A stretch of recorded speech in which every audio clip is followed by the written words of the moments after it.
slide forward just a little bit. I think we're going to put another row in. Okay. Let's do this. Right here, wherever. I guess another row. Okay then.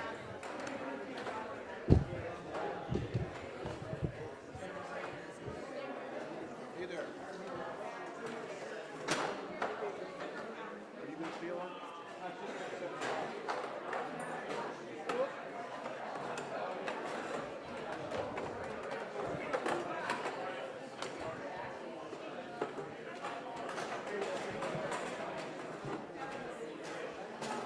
Want me to do one going down the side there too? Just put the others out. Yeah, we can. A few.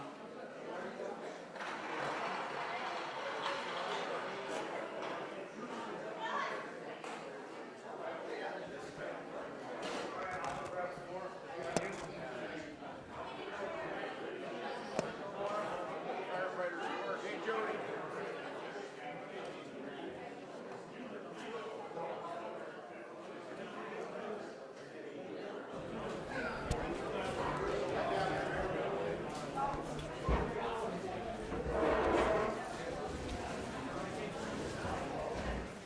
Hi there.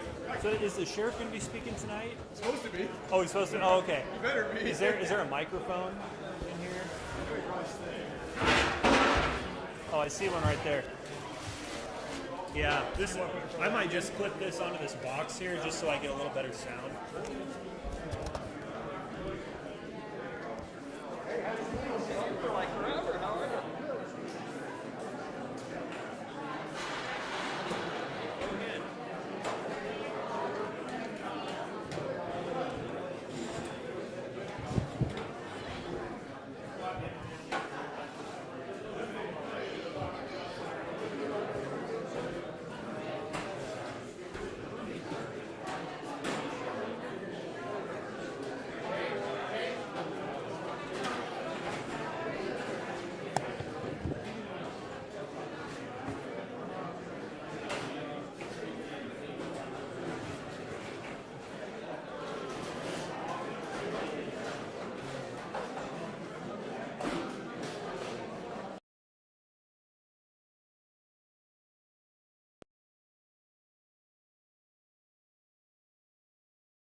In front of those two car doors on that side.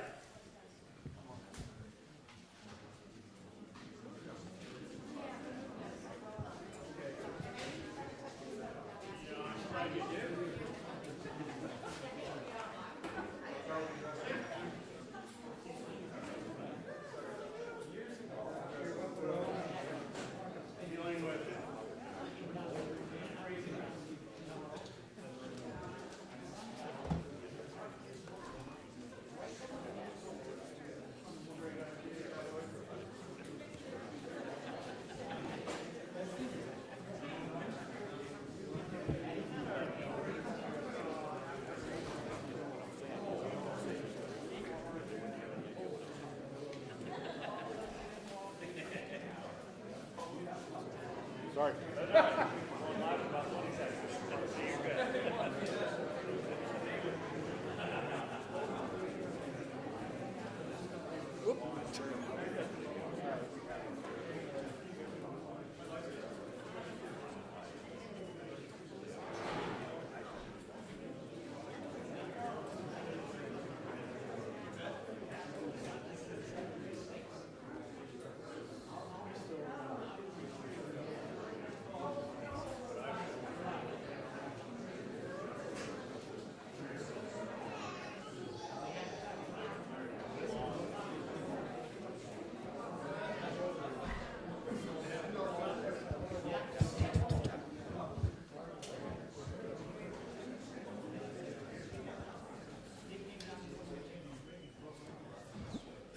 Good evening. We'll go ahead and get started. I'm your sheriff, Bob Norris. Thank you for coming to this event. Appreciate it.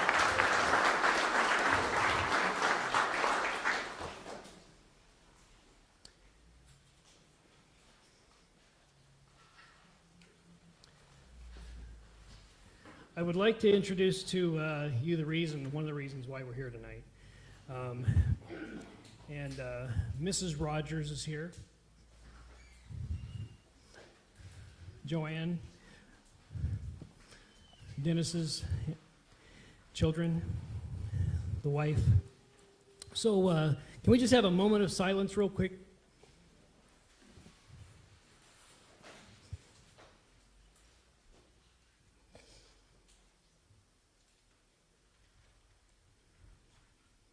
Thank you.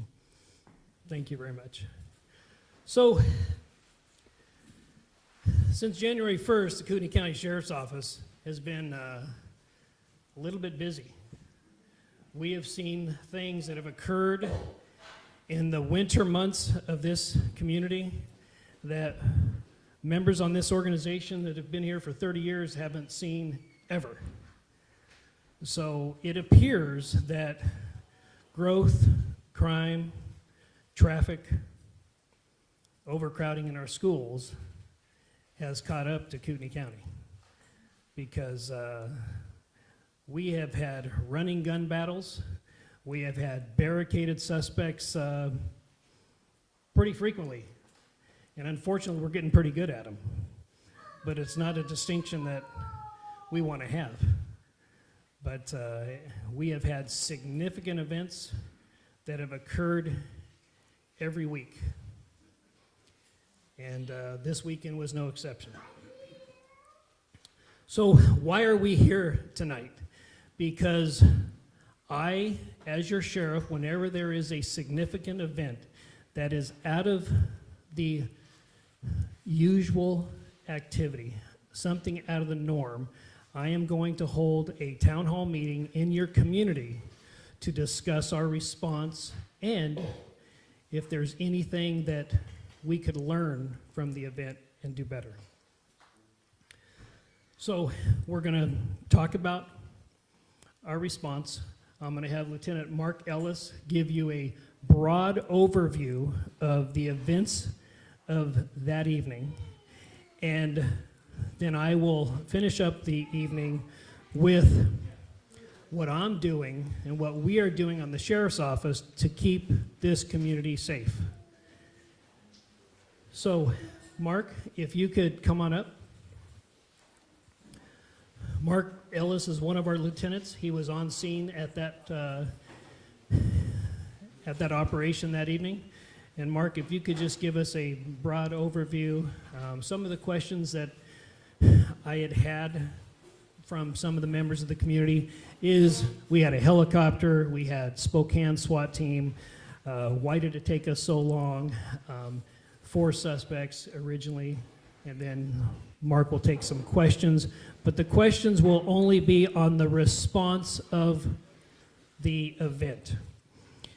We have to be mindful because we want to ensure that this person, there's no arguments in a court of law on him receiving a fair trial. So the questions will only be on the overview of the events, on how we responded to it and how that went, okay? Thank you. There's a few more seats over here if anybody wants them. As the sheriff said, my name is Mark Ellis. I'm the detective lieutenant. We responded to the 8900 block of North Hauser Lake Road. That was on February 28th at about 6 o'clock at evening.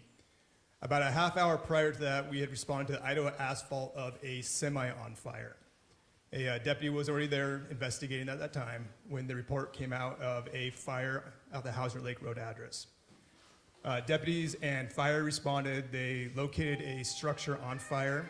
As soon as they arrived on scene, they encountered about 4 to 5 different good Samaritans out there walking around.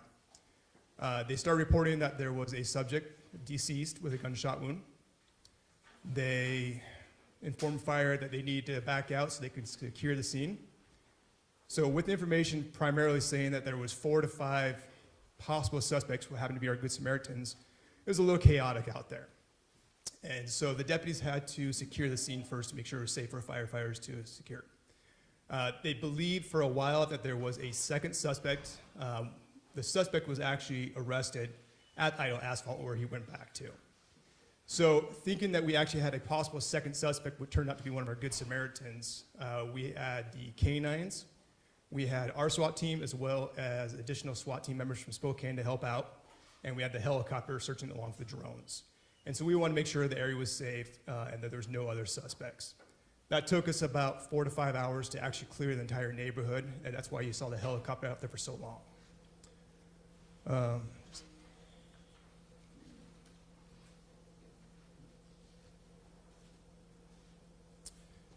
So one of the reasons we brought Spokane SWAT over is we have one piece of armored device over here, and we're trying to clear an entire neighborhood. And so with one piece of armor to protect our SWAT team, we need Spokane's additional armor to come over, and that's why they came over. In addition to that, we needed their helicopter since we don't have the air asset for Kootenai County.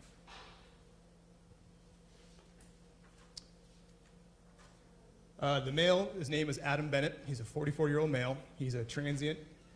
He spent the last year in Spokane where he was arrested and imprisoned for a majority of the year.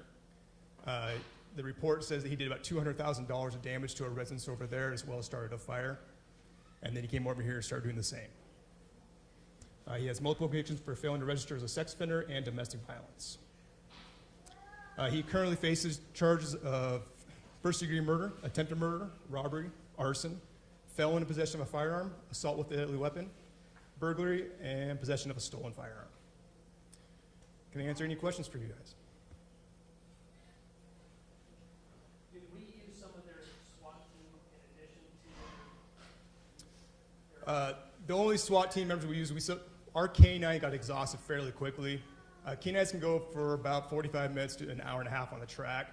Ours became pretty exhausted, so we actually used some of Spokane's assets for their K9, and their SWAT team went with them on that with some of our SWAT team members. Yes, sir. If this guy did that much damage in Spokane, was he on some kind of probation or something? Why was he allowed to travel? He had been released about, I believe, it was 6 or 7 days prior to coming over to Kootenai County. He had actually been sentenced over there for time served. Yes, sir. I believe you guys interviewed his former roommate. I thought I read that in the court documents. Does he have any ties to Kootenai County? Did he used to live here? I don't have the answer to that right now. Yes, ma'am. How did the fire start? We believe the suspect started when he was in the structure. Yeah, I believe he started several fires. What kind of a structure was it, sir? There was a pole building. He tried to start fire to 2 different pole buildings, actually, and then the semi as well. Yes, ma'am. Transient from where? He's had a history. He's been in Oregon, Spokane, California, predominantly the West Coast. I believe he also had some southern Idaho as well.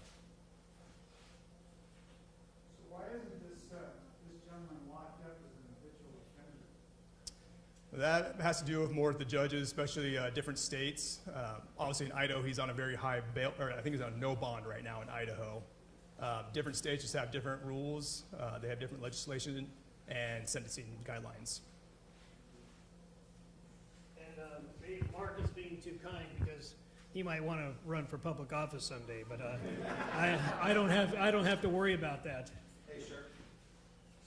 Yes, sir. Yeah, I'd just like to put a plug in and possibly kudos because the Alert Kootenai app sent me a notification very early in the progress of the shelter in place. And for those folks that haven't signed up for Alert Kootenai, I would encourage you to do that because that gives you an idea of something's going on. You need to just stay with us. Can I get a show of hands? How many people have signed up for Alert Kootenai?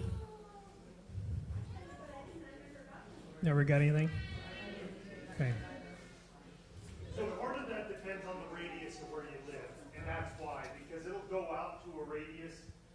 Say we have a missing person, it may be a half-mile or a 2-mile radius. If there's an event in a neighborhood, the neighborhood will get it. Because if you live in Post Falls and it's happening in Hauser Lake, we don't need to send that same alert out 5, 10, 15 miles away to terrify everybody. We need the people in the immediate area. That might be why there was some confusion over who got it. Okay, I'm going to make a comment real quick. So what we're seeing across this country with some of these criminals, some of this woke prosecution, some of these woke politicians, we cannot as a country allow this type of lack of law and order to occur in a civilized society. It is...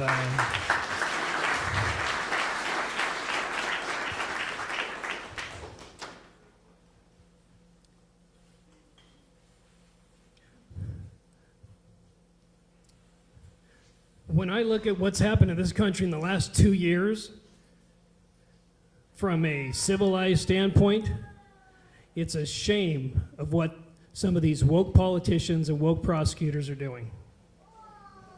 And so should that individual, should have he had a, if he had a prior conviction, should he have been in jail if he did? Yes, he should have. And should we have the death penalty?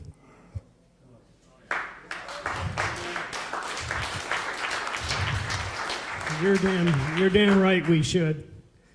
He shouldn't breathe the same air that we do. So. Discussion about the Good Samaritans that appeared. I mean, I'm sure there were some neighbors that were just concerned with what was going on, maybe somebody trying to do CPR, but it sounds like it confused the scene. Very chaotic, as many of these type of scenes are. Originally, we had the original call, and then additional information came in. At one point in time, we had 4 suspects, but in reality, the 4 suspects were neighbors and Good Samaritans who had stopped to go aid the homeowners, and then the suspect allegedly shot towards the Good Samaritans. So yeah. Very chaotic, so we had to do what we call a grid search and do a makeshift grid to ensure that every structure, shop, home was cleared, that we didn't have any threats, that we would be leaving in that community once we had completed our operation. Yes, sir. At the time you responded, did you see any kind of a pattern to the arsons? It was happening pretty much like that. So we didn't identify the patterns originally. Do the places look like they were targeted? As part of the pattern you see? Mark, This is do you, all in one centralized location within a half hour of each other, so there wasn't much pattern to do it. It was 2 of the fires were in one property, and one was just down the road that we had just taken a single truck. Did the suspect have a firearm?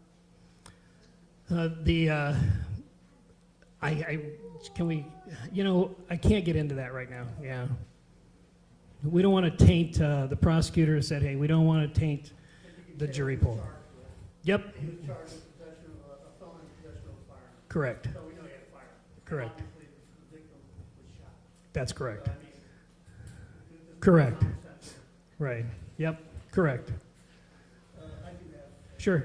Go ahead. So, how much, and this is going to expand it out from this particular scenario, because I live about 300 yards from where this all happened. And if you come to my house, I'm armed. I'm shot. You guys are going to take away what I have here. I'm a big fan of the Second Amendment. Yes. So, so my question is, if we're having more and more of this crime that's coming out from public places, and in particular Spokane, I'd like you to address how many people are committing these felonies in this county, are coming over from Spokane, or for transients, how much that's happening? And if that's happening because they see us as victims, and I'm sure that's what that guy saw his family as, or I don't know how random or how deliberate his choice of target was. People should be defending themselves. You should be armed. If you're not armed, you're wrong. So if I may, so the choice to buy, possess, and arm yourself to protect yourself with a firearm is your own personal choice. I highly recommend that if you are inclined to take some classes and take frequent training on firearm. And I highly recommend that you use the Second Amendment to defend yourself, your family, if you're threatened with bodily harm. Property owners, will you get repercussion if you fire a warning shot? Well, there's where each situation is different. There's not a real blanket criteria on this or that, but I would suggest that you take a firearms course and know what the best laws are, your civil responsibilities are, your criminal laws, but I do highly recommend that you have a firearm, learn how to use it, and don't hesitate to use it if you're in fear of your life. I wondered if you've noticed any increase in crime related to the refueling people and the trains that come through and stop in the vicinity. You know what? I have that on my list. So, you know, as this country is starting to change, we might have to look at these railroad depots. If we're going to get some of these transients over here, I don't know what that looks like. I don't know if that looks like a volunteers on the railroad patrol program, or I don't know if that is getting BNSF to get some more police officers over here. But it is on my radar. I wrote it here that if we are starting to have some sort of a problem, then we're going to get some resources from a volunteer or from a paid perspective to address those. Yes, sir. Not to bash our local paper, but I want to get it from your mouth. Sure. Not the paper's. I understand earlier that day, the subject, Bennett, was stopped by railroad police, and they cited him. I'm not sure what the charge was, but my law enforcement background, one of the first things we would do also was to check and see if he had warrants for his arrest. And I heard that he had 2 warrants, but my question is, and again, I'm not second guessing anybody, but I was just wondering why he wasn't hooked up for those warrants. Right. So I have initiated an investigation that will encompass all of that activity. We're very, very early on in that investigation, but I will be looking at every component of that, from the contact to the computer screens to our response. So yes, I have opened up an investigation to clarify those things. Hold on just a second. Okay. Yes, yes, sir. On behalf of those of us that live in the deep forest and the mountains, thank you for putting the bodies in between the threats and the innocent people. Pursuant to response, I mean, this is the 3rd one in 9 months. No fault of yours. To give you 5 guys and ask you to patrol a place the size of southern New Jersey doesn't work. What do we do as a community? A lot of us have military law enforcement background. We have very tight plans on until. What can we do to assist you so that this runs a little more smoothly and maybe has a better, quicker outcome? Well, to have a volunteer force or to look at some of those assets, it's on my radar. I do want to increase our volunteer program as it pertains to volunteers on patrol or just some community people that are in the area, such as like the railroad, if we're going to start having a problem with the railroad. So it's on my radar. Here is what I'm doing to address some of these things, is that one of our biggest drains here in Kootenai County is we need to have the city of Hayden pay for law enforcement services commensurate with their population. I'm sorry, there's no political way to say that. They are not a rural town of 3,500 people anymore. They are a urban town with a Walmart, with a big box store. I'm sorry. They are a urban town with a big box store and many locations that serve alcohol that we have to respond to on a frequent basis. And I can't send one deputy to many calls for service over there in the city of Hayden anymore. It cannot be done. It can't be done safely. So where are they coming from? They're coming from Hauser. They're coming from Cougar Gulch. They're coming from Tanglewood. They're coming from Worley. We got 1,300 square miles, as the gentleman said. Yeah, we got 1,300 square miles. And so, do we want to be Hayden's law enforcement agency? Absolutely we do. However, they have 0.22 deputies per 1,000 population. City of Coeur d'Alene's about 1.8. City of Rathdrum's about 1.8.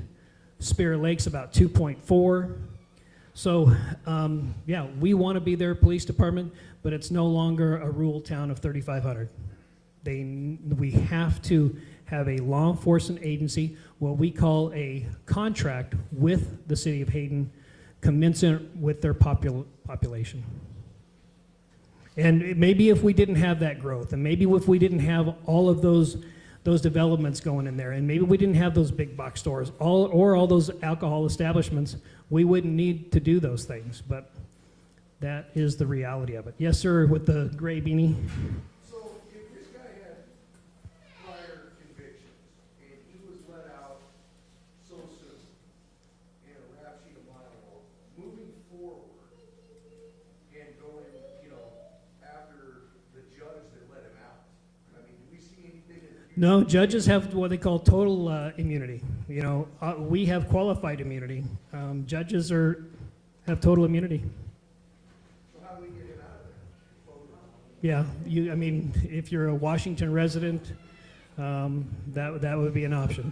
Well, I guess my question was, like moving, you're saying they have full immunity, but you guys have got to be looking at this and how it slipped through the cracks. So Oh, 100%. and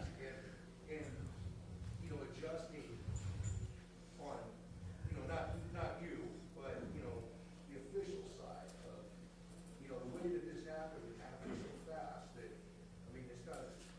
something's got to change all front. Yeah, and it's part of what is occurring across this country. We can't allow, as a society, we cannot allow what we're hearing across this country, that so-and-so was OR'd and then he went and did something like this. So-and-so was released on a $500 bail on a very violent felony or a citation, but we're starting to see these things on a frequent basis now. We can't allow that to happen here in Kootenai County. We need to hold our criminal element responsible and accountable for their actions. And most of them are substance abuse related. 97% of all of our calls for service have a nexus to substance abuse, whether it's alcohol, drugs, or some sort of other affliction. This gentleman over here has had your hand up. Yes, sir. I apologize if you answered this in the beginning of this first couple minutes, but in this situation, guy's in and out of the system, he's an habitual offender. How did this graduate from arson, like everything else, to murder? Like, is there history there? Did the homeowner just happen wrong place? I'm not supposed to talk about his criminal history, but we are, from a country standpoint, we're starting to see these things more frequently. But substance abuse is a big problem here in Kootenai County, and where this guy came from, Spokane. I am not a fan of marijuana, okay? I'm going to tell you that right now. I'm part of the Sheriff Association. The marijuana that we see today is 20 times stronger than when the Undersheriff Mattis was using it.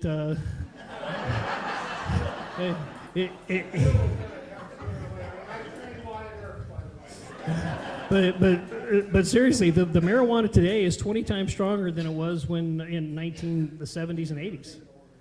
It's just a different product. It's chemically engineered for strength, and it's just different. I'm not a fan of it. Every community that I worked that had a medical marijuana license, crime went up.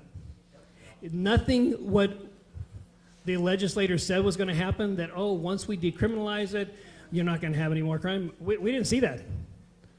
Robbery, burglary, assaults, everything went up. And said, hey, didn't you tell us that this was all going to go away if we did this? It's false. Look at Spokane. I mean, we can all remember where Spokane was a decent place to take your children at Christmas time. Now, you see people shooting up on the side of the freeway. So, yeah, I'm not a fan of marijuana. Absolutely not. I'm not. Yes, sir, the black hat. Getting back to the Hayden issue, what is the solution? How do you correct it? I'm going to leave that up to the city officials. We have had many, many meetings with them, and we are hopeful that we can come to a solution and get them there in a period of years, because I told them I am not going to sacrifice the rest of the county for the city of Hayden all the time. I'm not going to do that. We have problems in the Hauser Lake area. We got problems over there in Tanglewood and Cougar Gulch. I don't know, did anybody see the paper at the 8500 block of Highland? There was a assault with a firearm in there, and we walked back there, and there must have been 30 campers with 60 people living back there, and trash was everywhere. They had sewer lines that went right into the open ground in many of these campers, and we have these types of compounds starting to pop up in many locations. So I'm not going to sacrifice law enforcement services everywhere else in the county to subsidize the city of Hayden. And I've told them this. Yes, ma'am. Oh. Okay. It's a $100 referral service now. So it's $100. Somebody over there has a question? Sure. So the subject was actually seen on Prairie View earlier in the day, but I don't know if anybody actually called in. And if I was to have called in, what would have I said? Here's what you have said, and thanks for bringing that up, because the best set of eyes for something that's out of the ordinary is the people that live in that community. So you know what you've seen when you're driving down Hauser Lake Road. You know what you've seen when you're over there passing Curly's. And if something is out of the ordinary, just call on the regular business line and say, hey, I live here in Hauser Lake, and there's a guy that just doesn't feel like he fits here. He appears disoriented. I mean, I'm just giving, I don't know what, he appears disoriented. He's walking in and out of traffic. I'm concerned about him, so can you please? So, on that point, that is something that we can all do. If you see something that is unusual, out of the ordinary in your neighborhood, in your community, don't hesitate to give us a call. And another thing is something that I installed recently at my house. I have a pretty long driveway. It's about 700 feet long. Consider getting a driver or a driveway alert. Yeah, driveway notification chime. Anybody have one of those? Works really good. Yeah, works really, really good. You almost have to have a dog to keep the deer and the turkeys out because, you know, it keeps chime. But it is worth it. It is very, very, very much worth it. And if you can get about a 15-second head start with that chime to look out, hey, who was that, or who's driving up? Maybe it's a UPS, FedEx driver, whoever it is. But I'm a big fan of, if you live in a long driveway, of that driveway alert system. So Charity, you had a question that I... Yes, thank you. Mine, it's more of a concern of what's coming. And with the Spokane wanting to bring a transit line into the county and maybe even light rail. So how would you raise awareness of what a detriment that would be to public safety and the crime rate that would go up, as well as working with the county commissioners to keep that from happening? So what's really good about running for office when you don't need the job is you can say things that you want to say without any political ramifications. I'm not a fan of us associating anything with Spokane. I'm not. I am not a fan of associating anything with Spokane. I have arrested a bank robber. Can't remember his name, but he walked out of the bank, the die pack exploded, and he's sitting on the bus bench. This is a true story. He's sitting on the bus bench, and I'm driving by, and he's got red dye all over his fingers and his face. I go, that must be the bank robber. So I'm just not a fan of, it's two different communities. So I will raise those concerns, like I've raised concerns with the city of Hayden. And I will do what's right for the community as a whole, not... You mentioned calling the business line. Can you give everyone that number? Yes, I can. 208-446-1300. Is there a... nope, just listen for the prompts. I think the first prompt is if it's a call for dispatch. Okay. 208-446-1300. Gentleman with the blue sweatshirt on. Yeah, you keep mentioning you talk to Hayden, you talk to Hayden. When you're done talking, what are the steps you're going to take to lessen that resource and that drain? Are you gonna, what are you gonna do? Are you gonna not answer calls? Are you gonna deputies? Well, so what I've done is they have increased their contract, and we have added personnel. It was, mind you, on an overtime basis. So we're moving in the right direction. I have asked for a significant amount for this particular budget year, and they have not told me no, and we're going to add more deputies. But I'm on the same. Then are they just gonna be allowed to go into Hayden, or are you gonna say no? Well, at some point in time, if we don't increase the contract commensurate with their calls for service, then I'm going to allow the city officials to tell us what crimes do you want us to investigate and which crimes do you not want us to investigate. But I'm not going to sacrifice the needs of the whole county for the city of Hayden.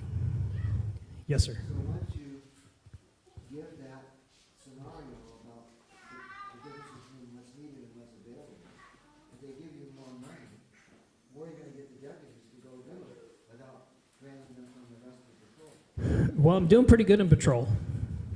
Anybody want to be a jail deputy or work dispatch? But I'm doing okay in patrol. We're doing okay. We're getting a lot of deputy sheriffs, police officers from other areas of the United States that don't want to work where they're working. And if they can find housing, mind you, if they can find housing, they're coming. So we're doing pretty good in patrol. Yes, ma'am. I'd like to know what the relationship is between BNSF and the Sheriff's Department. Since he came in contact, or he was hooked up and cited by BNSF, and then when some documents that I've read, he was initially arrested on warrants. I read law enforcement background. I'd like to know if he initially came in contact with BNSF, why he wasn't hooked up at that time on warrants. That's what I want to know what the relationship is. Right. So, I mean, I have personally not spoken. I've spoken to the section chief of BNSF now. As far as a relationship with the working officers, I don't know it to be a strain. I don't know it to be in conflict. I think that there's a good working relationship. But on this particular event, I have initiated an investigation. I'm going to look at every aspect of this event. So I'm waiting for the body camera from BNSF right now, and we're going to go through the whole process. Are you going to divulge the information that you obtained from your investigation at a later date? There might be some information I'll be able to divulge, depending on if it's a personnel matter or not. Those things we don't divulge, but it is something that I take very seriously, something that I have communicated to the family about when I first learned of it. And when I first learned of it, I contacted the family immediately. So, yes, sir. Defer to the lady, defer to me, and then I'd like to ask another question. Okay. Go ahead. He wants the $100. Me and I will talk later. My question is this, I came to find out about the incident, and starting with the 911 call, can you give us a timeline of the significant issues or the significant events from your department standpoint throughout the evening? Well, we responded pretty quickly. So, Mark, if you have these I mean, the 911 call came in at what time? at 1948.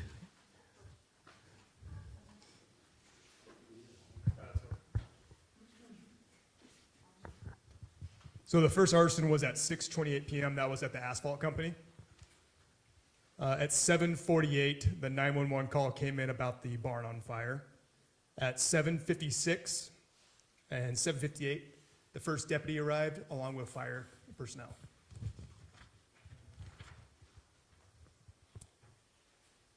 At exactly 7:58, that's when we found the first victim. At 8 o'clock, they heard the female screaming from the area of the fire and located her 4 minutes later at 8:04 p.m. Reverse 911 went out at 8:11 p.m. And at 8:30 p.m., an employee at the Idaho Asphalt called in stating there was a male with a gun there. And at 8:36, SWAT took him into custody.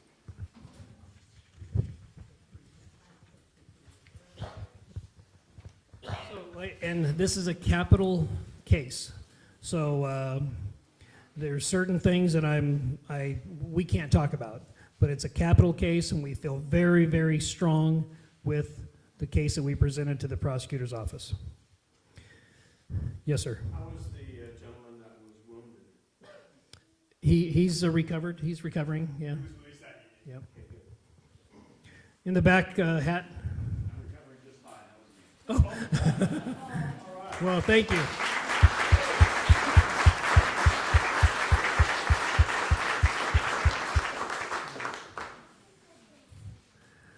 All right, so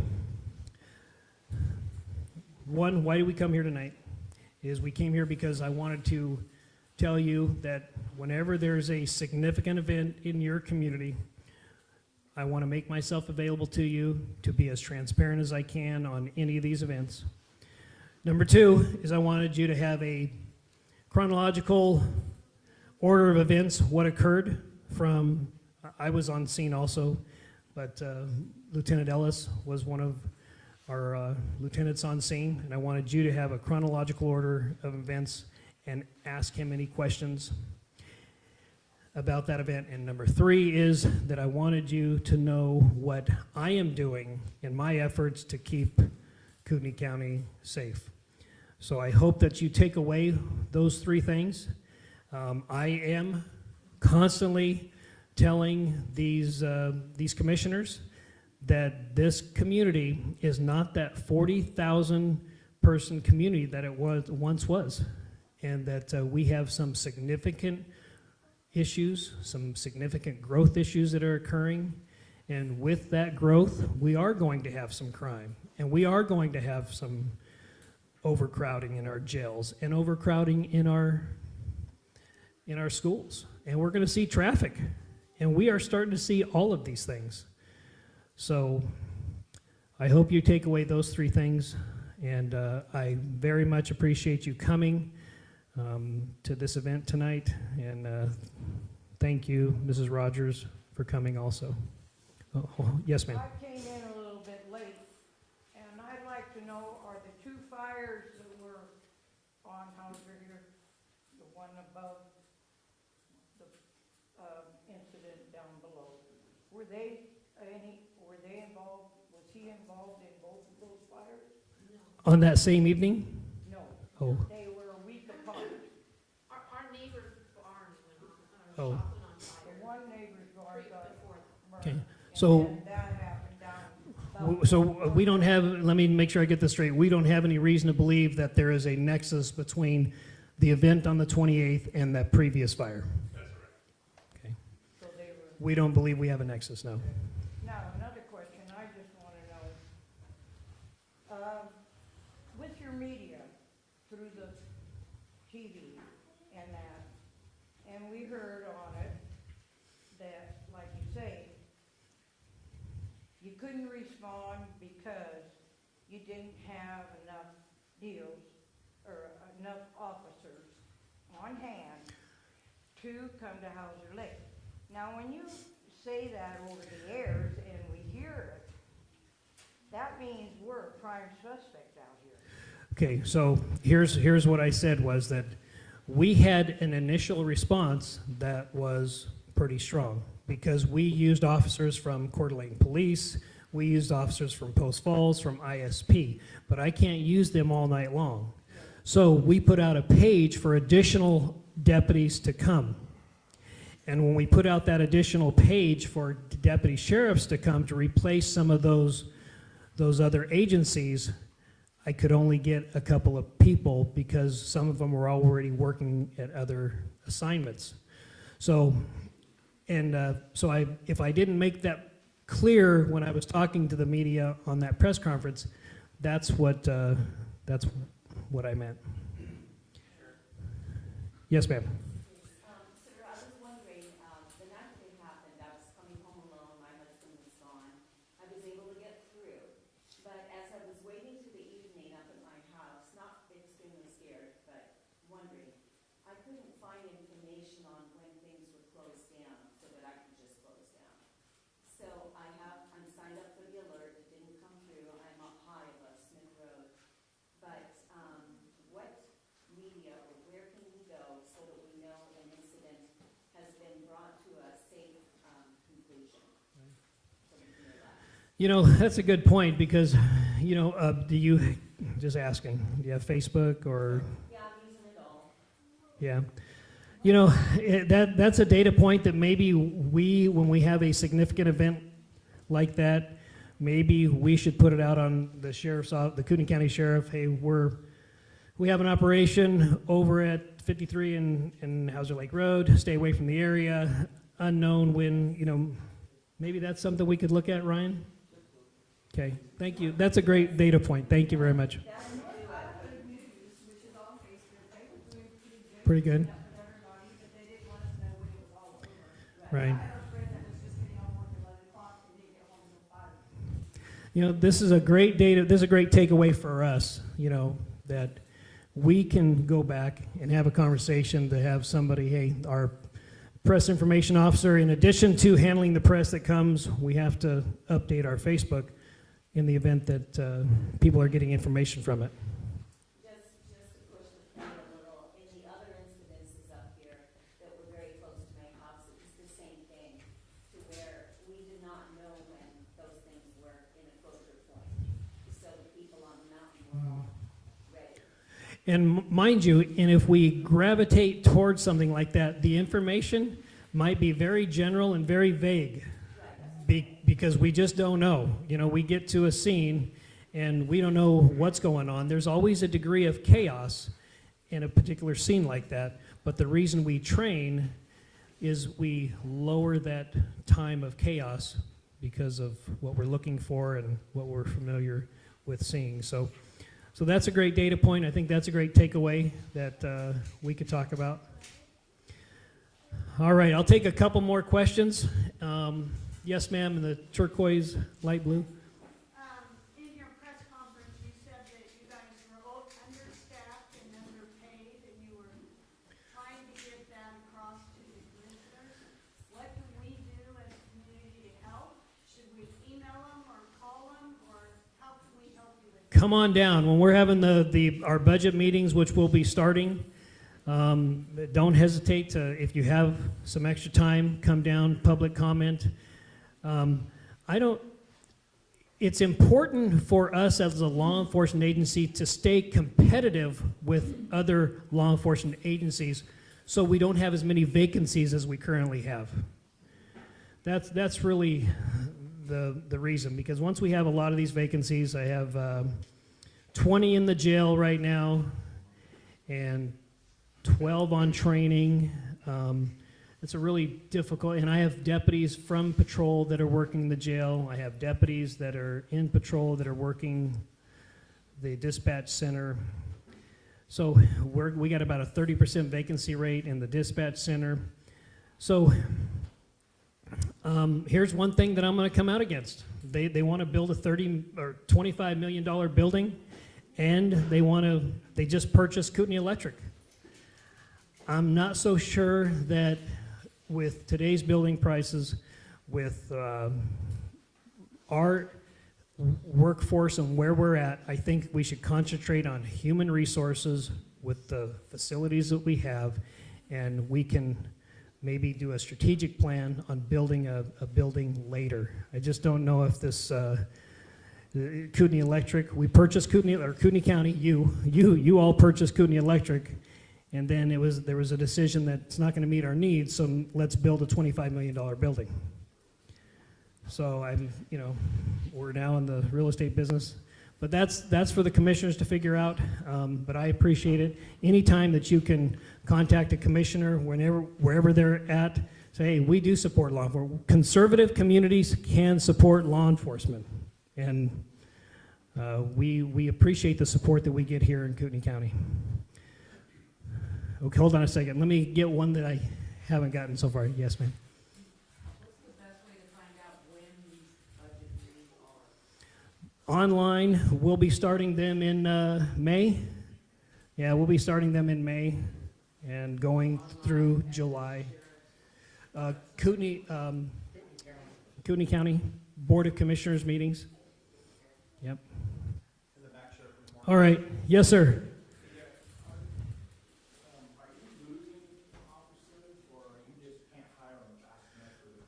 We're losing them to other industries right now.